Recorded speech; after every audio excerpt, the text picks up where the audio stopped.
Bismillahirrahmanirrahim. Assalamualaikum warahmatullahi wabarakatuh. Alhamdulillah ya Allah wa salamun alaika ya Rasulullah. Ya nabda hadza iltiqa al-mubarakah bi qiraatil Fatihah. Yatamanna yakinallahu ilman nafi'an. Jami'a al-Fatihah. Alhamdulillah. Iya.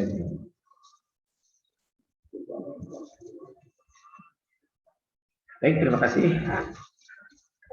atas waktunya dari teman-teman yang sudah memiliki kesempatan untuk melihat video ini.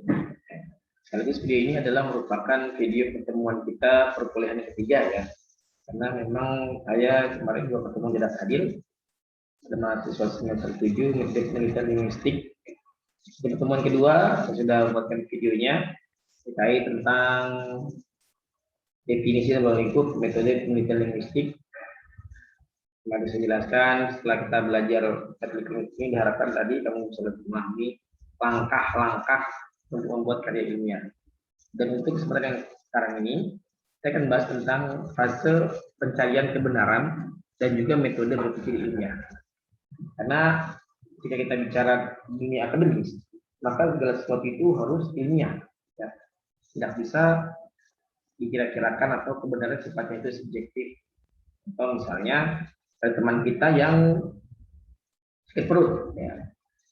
Lalu kamu lihat dari sudut pandang metafisika, mungkin ini perutnya karena ada yang nyantet misalnya, jadi bisa sakit. Atau kamu melihat dari sudut pandang alam, ini sakit perutnya berbarengan dengan gerhana bulan, hati-hati nih, ada hubungannya. Nah, itu nggak ilmiah itu, ya itu nggak ilmiah. Tapi kalau metode ilmiah itu, ketika teman kamu sakit perut, kamu tanya, tadi kamu makan apa? Oh, tadi saya makan jajanan di jalan. Nah, ternyata dia salah makan. Nah, kalau ilmiah itu begitu, jadi meneliti yang rasional dan masuk akal. Bahkan ketika ada sesuatu yang terjadi, kita menghubungkannya dengan dunia metafisika, menghubungkan dengan dunia, padahal dia cuma salah makan atau mungkin dia juga telat makan, tapi kita menghubungkan dengan hal yang lain. Nah, itulah pentingnya kita belajar tentang metode linguistik ini agar kamu bisa memahami tentang apa saja sih fase pencari kebenaran itu yang kita lakukan sebagai langkah awal kita untuk membuat karya ilmiah. Oke, saya akan share screen di sini.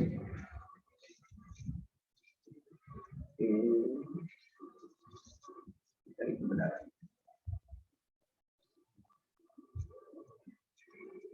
Baik, sudah selesai sebenarnya dalam proses.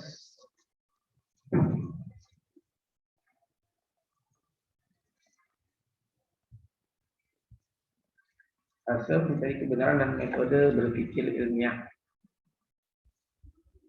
Ini masih login. Di pertemuan sebelumnya saya sudah memberikan materi juga, tapi sepertinya saya lihat di videonya RPS sepertinya tidak tampak ya. Yes, RPS out.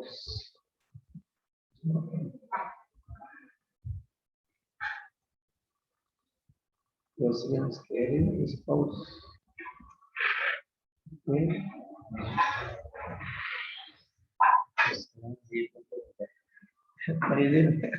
Lagi zoom ini, ya, ini lagi your screen is pause. Dan di pause berarti, pause. Pause mulu ini. Biasa. Ini mungkin saya harus menutup dulu ya. Saya menutup yang lain dulu coba. Oke.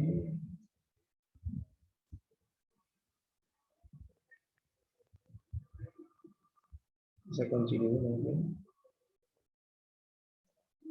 Setelah itu saya klik share.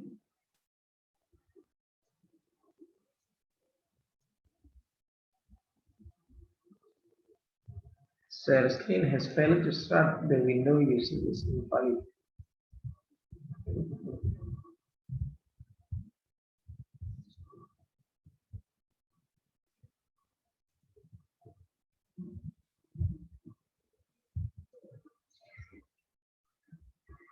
You are sering-sering gitu. Masih dalam tahap proses. You are sering-sering. Your screen sharing is paused. Screen sharing is paused.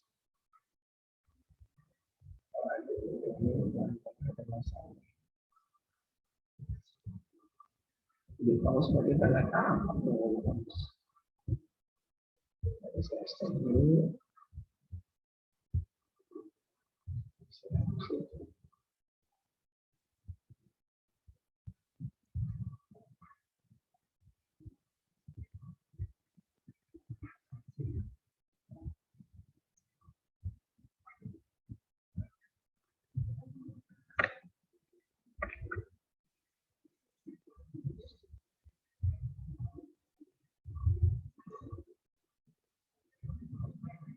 Baik, mohon maaf ada sedikit lama tadi karena memang ya kalau kita belajar via virtual pasti ada aja masalah.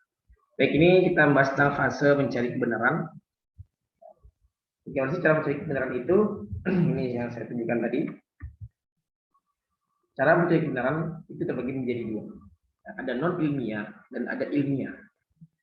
Non ilmiah seperti kebetulan, informatif, spekulatif, dan melihat pengalaman aja. Tadi saya contohkan tentang orang yang sakit perut, ya. Dia sakit perut, akhirnya ya kita menghubungkan hal metafisika, dia disantet, ya. Atau mungkin dia makannya berbarengan dengan ya, ketika matahari terbit, jadi itu ada setan-setannya, segala macam. Itu namanya non ilmiah. Ya. Non ilmiah itu ya sah-sah aja. Kalau kita berpikir non ilmiah, apa sih bisa kita hubung-hubungkan? Bahkan ketika Rasulullah itu kehilangan putranya yang bernama Ibrahim, itu kan berbarengan dengan gerhana bulan. Sehingga saat itu masyarakat di kota Madinah merasa bahwa kalau ada gerhana bulan kita harus siap-siap kehilangan orang yang kita cintai. Itu buktinya Rasulullah Muhammad SAW ketika ada gerhana bulan anaknya meninggal. Nah, mendengar omor itu segera viral. Nah, artinya sudah tertular kemana-mana. Akhirnya Nabi mengumpulkan para sahabat untuk sholat gerhana. Dan Nabi setelah gerhana, Nabi pun berkhutbah. Nah, itulah awalnya kenapa gerhana itu ada khutbahnya. Dulu awalnya nggak ada, gerhana itu nggak ada khutbahnya. Tapi karena masyarakat yang menghubung-hubungkan dengan alam semesta, ini kan ada hubungannya. Nabi bilang bahwa wafatnya anak saya minta kepada Allah dan gerhana bulan adalah kekuasaan Allah, tanda-tanda kekuasaan Allah. Jadi ini yang non ilmiah ya. Jadi non ilmiah dan tidak ilmiah. Kalau ilmiah itu ya semua berdasarkan penelitian, research. Ya. Dikatakan ini ilmiah atau tidak, ya jika dibuktikan dengan penelitian itu, dan penelitian yang kamu bikin, yang kamu buat harus bisa dipertanggungjawabkan di depan para penguji kalian. Ya. Makanya dikatakan seorang itu bisa dapat gelar sarjana kalau dia udah mempunyai karya ilmiah dibikin. Oke, next. Metode ilmiah adalah metode yang menggunakan prinsip-prinsip sains sistematis. Ya, jadi tadi ada step-stepnya, ada langkah-langkahnya. Ibarat kamu naik tangga, ya tangga 1 dulu. Kemudian itu karya ilmiah nggak mungkin langsung laporan penelitian. Sementara latar belakang masalahnya nggak ada, proses penelitiannya nggak ada, kok ada laporan penelitiannya, lah ini gimana? Ya. Orang di mana-mana itu makan dulu baru kenyang. Nah, kamu kenyang dulu baru makan, ini kan mustahil. Ya. Nah, secara sistematis, kalau empiris itu ya berdasarkan dari pengalaman yang telah kamu lakukan ketika membuat satu karya ilmiah. Jadi kalau saat kamu membuat karya ilmiah itu kan nanti kamu ada turun ke lapangan, kamu data, nah itu namanya karya ilmiah. Dan juga yang ketiga bersifat objektif. Next, apa sih makna dan arti dari penelitian itu? Penelitian atau research ya, dapat diartikan sebagai upaya atau cara kerja yang sistematik untuk menjawab permasalahan atau pertanyaan dengan jalan mengumpulkan data dan merumuskan generalisasi berdasarkan data tersebut. Diartikan juga sebagai proses pemecahan masalah dan menemukan serta mengembangkan batang tubuh pengetahuan yang terorganisasikan melalui metode ilmiah. Jadi penelitian ini atau riset itu sebagai upaya kalian untuk menjawab permasalahan atau pertanyaan dengan cara mengumpulkan data yang akan kamu kumpulkan. Ini saya berikan satu gambaran tentang contoh penelitian bahasa dan sastra Arab, di mana dalam bahasa Arab ini ada namanya khalfiyatul bahas, latar belakang masalah, lalu ada tahdidul bahas, pembatasan masalah, lalu ada tarkizul bahas, atau tarkizul muskilah, identifikasi masalah, ya fawaidul bahas, atau kegunaan penelitian. Nah, tarkizul muskilah di sini saya contohkan dalam contoh penelitian BSA, bahasa dan sastra Arab. Misalnya, kamu mengangkat tentang struktur bahasa dalam at-tibaq wal muqabalah fi suratil A'raf. Ma huwa tibaq wa ma huwa muqabalah. Nanti kan kamu teliti. Tibaq itu apa, muqabalah itu apa, surat Araf ini sebagai tahdidul muskilah, pembatasan permasalahan. Kalau kamu nggak tahdid, nggak dibatasi, wah ini luas sih. Ya, masa semua Quran mau kamu teliti kan nggak mungkin. Ya. Nah ini sudah saya berikan contohnya. Tarkizul muskilah. Amma tarkizul muskilah arti apadat al-bais tahliluha fi hadhihi risalah fa kama yali. Awal kaifa kanat tibaq wa anwahu fi suratil A'raf. Wa tsani kaifa kanat al-muqabalah fi suratil A'raf. Jadi tujuan penelitian ini adalah ya, kamu bagaimana cara kita mengetahui tibaq dan macam-macam surat A'raf, dan juga kita mengetahui muqabalah dan macam surat A'raf. Apa sih tibaq? Apa sih muqabalah? Nah, tibaq ini adalah kata yang berlawanan, kata ya. Kalau tibaq itu kata, kalau muqabalah itu kalimat. Contoh di surat Al-Qari'ah, amma man khaffat mawazinuhu. Maka ada khafat, ada sakulat ya. Amma man sakulat mawazinuhu wa fi syatirul qaumu hawiyah. Nah ini khafat sama sakulat. Ini khafat itu ringan, sakulat itu berat. Nah, jadi ada ringan, ada berat. Kalau itu berdasarkan kata khafat sakulat aja, namanya tibaq. Tapi kalau dalam bentuk kalimat, ya tadi itu man khafat itu udah muqabalah namanya. Ya, kata yang saling, kalimat yang saling berlawanan. Kan banyak ayat Al-Quran yang menjelaskan tentang yang ini tentang bahagia, ini tentang sedih ya. Aku kasiron ya, ulirku qalilan gitu. Ketawalah banyak, tenaga sedikit ya. Nah, setelah kamu teliti itu, ya, apa kegunaan kamu teliti itu? Oh, amal fawaid allati kadal fal baisa fi risalah fahiyah. Adapun manfaat dari penelitian kamu yang kamu buat ini adalah satu, ma'rifatil asali bisibab wa anwa'i fi suratil A'raf. Untuk mengetahui uslub tibaq dan macam-macamnya dari surat Al-A'raf.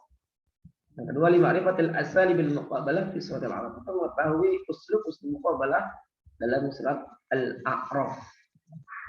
Nah ini adalah contoh kamu jadi meneliti ya. Kamu meneliti tentang tibaq dan muqabalah yang ada di dalam surat Al-A'raf. Mungkin ini satu persatu. Ya. Ini fungsinya apa, ini mananya buat apa, ini buat apa. Ya itulah yang namanya dinamakan dengan penelitian. Jadi kamu nanti membahas tentang pembahasan tibaq dan muqabalah surat Al-A'raf. Ini jangan kemana-mana pembahasannya, kamu di sini aja. Surat Al-A'raf aja, jangan kamu udah menentukan di tahdidul muskilahnya kamu tahu Al-A'raf, tapi nanti fakta di lapangan soal Baqarah, Al-Ikhlas semuanya ada. Fokusnya ke tibaq dan muqabalah, tiba-tiba ada huruf jar, ada huruf istifham, ada huruf qasam. Ya ini yang enggak sinkron ya.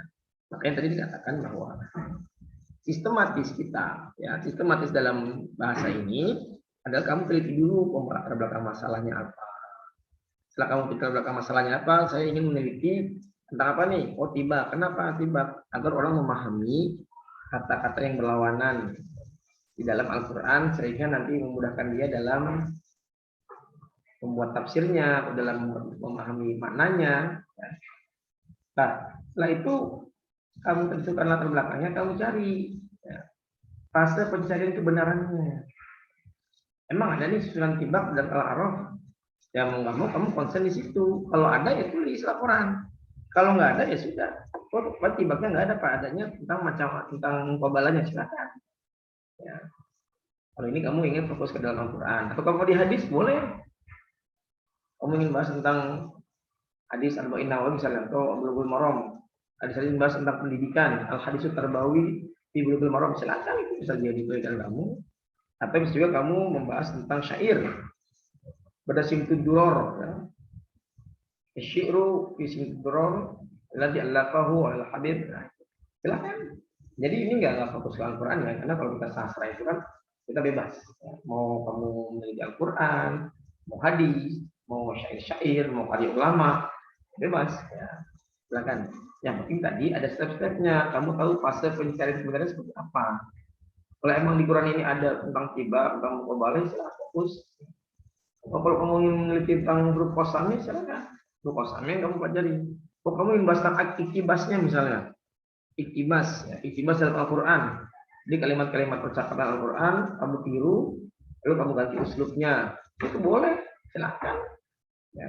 Karena kan ada ayat menjelaskan, Iza sa'alaka ibadi anni fa'in yang qarib. Apabila temanmu bertanya padaku, ya, sesungguhnya aku ini dekat kan gitu. Jadi kalau ada seorang hamba yang Muhammad nah bertanya kepada kamu tentang aku, kata Allah, katakan aku dekat. Ini bisa kamu ganti uslubnya. Iza sa'alaka ibadi, kata ibadi kamu ganti sodiki. Iza sa'alaka sodiki, anni fa inni korib kamu ganti zahib. Iza sa'alaka sodiki, anni fa inni zahib. Kalau ada teman kamu yang saya bilang saya lagi pergi. Nah, kan sama itu. Iza sa'alaka ibadi, anni fa inni korib. Itu namanya iktibas. Itu meniru. Ya nanti makanya kamu konsennya kemana. Ya. Saya memberikan pilihan, saya mau membatasi. Yang membahas Al-Quran silakan ke Al-Quran, yang membahas hadis silakan ke hadisnya. Kita ulama silakan ke karangan para ulama. Kalau syair-syairnya silakan. Ya. Sekarang lagi booming kan Simtud Duror, itu boleh kamu teliti itu. Yang makna Simtud apa. Oke, next. Penelitian pendidikan adalah suatu proses yang sistematis untuk memperoleh pengetahuan, to discover knowledge, dan pemecahan masalah problem solving melalui metode ilmiah, baik dalam pengumpulan maupun analisis datanya, serta membuat rumusan generalisasi berdasarkan penafsiran data tersebut.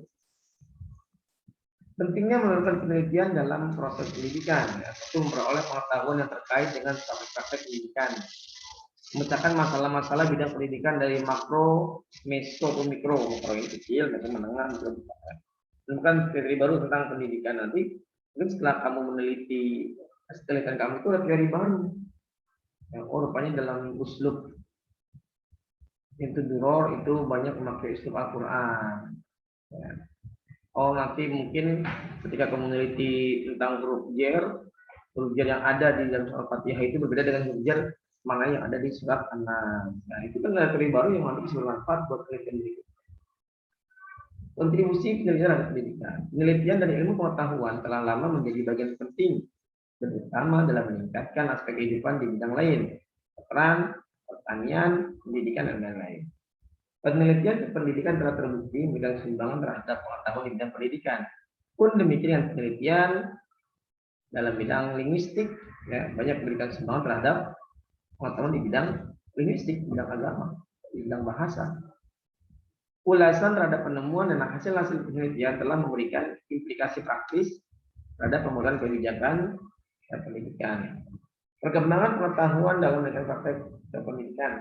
Nah, ini step-stepnya tadi, prakteknya dikembangkan KKL dulu, dan itu metodologisnya, nah masalah penelitian kamu dikumpulkan di sini, masalah penelitian kamu, apa yang mau kamu teliti. Tadi misalnya tentang timbak mukabalah, nah tadi empirisnya seperti apa, soal arabnya bagaimana, kamu kaji semua itu. Baik tafsirnya minimal 3 tafsir lah, Tafsir Al-Marawi, ya, atau jalan lain silakan. Jadi nanti kamu mempunyai perbandingan gitu. Dari aplikasinya, ada sintesisnya, dan terakhir adopsi dan evaluasi. Oke, dalam melakukan penelitian itu ada beberapa item-item yang harus kamu punya. Pertama ada dukungan teori. Teori yang kamu pakai ini didukung oleh siapa? Kamu mau live research atau field research, mau penelitian lapangan, atau penelitian perpustakaan. Ini harus ada nih, harus jelas ini kamu mau nyemat yang mana. Adanya masalah ya tentu nggak mungkin kamu bikin satu penelitian kalau nggak ada masalah. Nah, tadi masalah dicari-cari ini, termasuk masalah ini. Rencana penelitian kamu seperti apa? Durasinya berapa lama? Nanti ada jadwal-jadwalnya, ada teman-temannya. Hipotesisnya seperti apa? Hasil penelitian itu apa hipotesisnya? Apakah ada manfaat ketika meneliti al-a'raf dari sudut pandang tibaknya? Oh, kamu al-a'raf dari sudut pandang jarnya, huruf kosamnya, sudut pandang iktibasnya, silakan nanti kamu rencanakan itu. Punya data, ya, datanya apa? Fasilitasnya apa? Fasilitas kamu meneliti ini, apa memakai fasilitas tafsir apa? Itu referensinya apa? Dan bebas, artinya kamu bebas untuk memakai referensi yang kamu inginkan apa saja. Oke. Tujuan penelitian dan hasilnya. Penelitian bertujuan untuk memperoleh pengetahuan, pemecahan masalah atau rumusan teori baru. Ya. Jadi kamu meneliti tadi, tujuannya tadi memperoleh pengetahuan. Kamu jadi tahu bahwa dalam surat Al-A'raf itu ada yang namanya tibak dan kepala. Lalu problem solvingnya apa? Masalahnya bagaimana? Setelah kamu tahu itu, ya. Setelah kamu tahu ya sudah, berarti kamu sudah mempunyai satu ilmu baru. Ya. Oh, berarti tibak itu ada, kepala ada. Yang tiga, rumusan teori baru. Teori apa? Rumusan apa yang kamu punya? Yang bisa dimanfaatkan oleh orang-orang setelah kamu nanti. Ya, lalu tujuan penelitian dan prosesnya. Pertama, mendeskripsikan, memberikan atau menggambarkan secara jelas dan cermat tentang data, fakta dari permasalahan yang diteliti. Kedua, menerangkan eksplanasi, kondisi atau faktor-faktor yang mendasari melatar belakang terjadinya masalah. Tiga, menyusun atau merumuskan teori-teori hukum mengenai hubungan antara faktor yang satu dengan yang lainnya atau peristiwa yang satu dengan yang lainnya. Yang keempat, membuat prediksi, estimasi, dan proyeksi mengenai peristiwa-peristiwa yang terjadi atau gejala-gejala yang bakal muncul. Lima, mengendalikan peristiwa-peristiwa atau gejala berdasarkan temuan-temuan yang diperoleh. Lalu karakteristik penelitian apa aja sih? Yang pertama, objektif. Ya, kedua, tepat atau persis. Tiga, verifikatif. Keempat, eksplanasi. Kelima, empiris. Enam, logis. Dan ketujuh, probabilitas. Probabilitas, ya, kita menamakan pengetahuan yang probability, ya kemungkinan, kepastian atau bahkan kepastian relatif. Ya. Dan penelitian ya media sudah bingung, bisa benar bisa salah. Keterbatasan penelitian dalam pandang pendidikan, masalah etika, masalah kelembagaan, kapasitas masalah metodologis. Ya. Lalu peta konseptual pendidikan menurut Taylor, ya. Subject matter, genre, style, teacher, instructor, facilitator, school and social institution, home and family environment, peer group, community. Baik, ini nanti kita lewatkan aja. Memang saya ingin nanti kita ketemu di hari Selasa itu, nanti saya akan jelaskan dan saya akan mau contoh ya. Jadi di sini saya sudah mencontohkan ya, salah satu dan biasa bahasa dan sastra. Nah, harapan saya nanti kamu dari sekarang udah ada gambaran ya. Karena kita fokus pada sastra, maka kamu namanya kamu linguistik, sastra, ya sudah fokus pada sastra, pada ilmuwan bahasa. Kalau PAI kan ngajar. Kalau kami sudah kamu teliti apa Al-Quran, hadis, apa yang akan kamu teliti itu tentang syair-syair para ulama, ya, syair tentang Abu Nawas bagus, Laila Sulawesi, kalau syair tentang Laila Majnun juga bagus tentang percintaan. Ya, itu saya sekarang kepada kalian. Insya Allah setelah saya akan datang kita akan ketemu dengan offline. Saya rasa ini bisa saya sampaikan. Kurang lebih mohon maaf. Bila ada yang patah jangan simpan dalam hati. Apabila ada kata-kata yang salah jangan simpan dalam hati. Langit makan keripik makanya dibalik pintu. Wassalamualaikum warahmatullahi wabarakatuh.